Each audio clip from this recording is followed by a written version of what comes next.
வீட்டுக்கு ஒரு ராணுவ வீரரை போருக்கு அனுப்புற மாதிரி பாண்டிச்சேரியில குடும்பத்துக்கு ஒரு ரவுடி இருக்கிறதா தகவல் வெளியாகி அனைவரையும் அதிர்ச்சி அடைய வச்சிருக்கு. ஆபரேஷன் திரிசூலத்தின் மிரட்டலான கிரைம் ஹிஸ்டரி இது.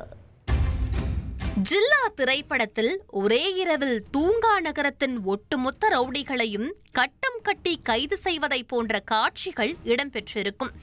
ஆபரேஷன் கிளீன் என பெயரிடப்பட்ட இந்த நடவடிக்கையைப் போலவே பாண்டிச்சேரியிலும் சமீப காலமாக காவல்துறையினர் ஆபரேஷன் திரிசூலம் என்ற பெயரில் ரவுடிகள் மீது அதிரடி ஆக்ஷன் எடுத்து வருகின்றனர்.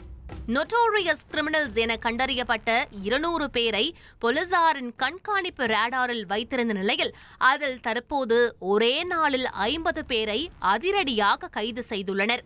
பாண்டிச்சேரிக்கென பல வரலாற்று சிறப்புகள் இருக்க அதையெல்லாம் ஓவர்டேக் செய்துவிட்டு கடந்த சில 10 ஆண்டுகளாகவே இந்த யூனியன் பிரதேசம் போதைப் பொருளின் புகழிடமாகவும் ரவுடிசத்தின் தாயகமாகவும் மாறிவிட்டதென அப்பகுதியை சேர்ந்த பூர்வக்குடிகள் கவலை கொள்கின்றனர். 10 வயதை அடைந்த இளைஞர்களில் சிலர் ஹிஸ்டரி சீட் கிரிமினல்களாக வேண்டும் என்பதை வாழ்நாள் லட்சியமாக கொண்டிருப்பது ஏன்? அவர்களுக்குள் இந்த வன்முறை விதையை போட்டவர்கள் யார்? வரலாற்றில் பிரபல தாதாக்களின் வளர்ச்சியும் வீழ்ச்சியும் எப்படியாக இருந்தது என்பதை விரிவாக அலச புதுச்சேரி செய்தியாளர் அக்பர் அலியை விசாரணை களத்தில் இறக்கினோம். கடந்த ஜனவரி முதல் இதுவரை பாண்டிச்சேரியில் மொத்தமாக 15 பேர் படுகொலை செய்யப்பட்டிருக்கிறார்கள். இதில் 90 விழுக்காட்டிற்கும் மேல் பழிக்கு பழியாக விழுந்த கொலைகள் என்பதால் பாண்டிச்சேரியே தற்போது பதறி போயிருக்கிறது. அதிலும் குறிப்பாக கொலை செய்யப்பட்டவர்களில் இளைஞர்களே அதிகம் என்பது அனைவரையும் அதிர்ச்சியடைய வைத்துள்ளது. இளைஞர்களின் மனதில் இந்த வன்முறையை விதைத்தது யார் என தெரிந்து கொள்ள முற்பட்டபோது நமக்கு கிடைத்த பதில் மர்டர் மணிகண்டன் மற்றும் அவரின் தளபதிகளான பாம் ரவி, ஐயப்பன், மருவுபேட் முரளி.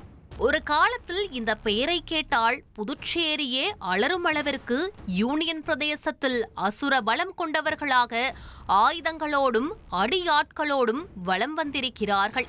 ஆனால் தற்போது ஒரு சிலரின் இரத்த சரித்திரம் மட்டுமே இன்னும் சிறையில் இருப்பதால் தொடர்கிறது. மற்ற அனைவரின் முடிவுரையும் இரத்தத்தால் எழுதப்பட்டிருக்கிறது.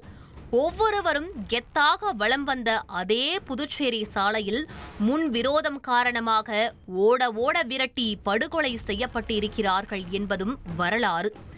ஆழமரமாக வளர்ந்து நின்ற ரவுடிகள் வேரோடு சரிந்து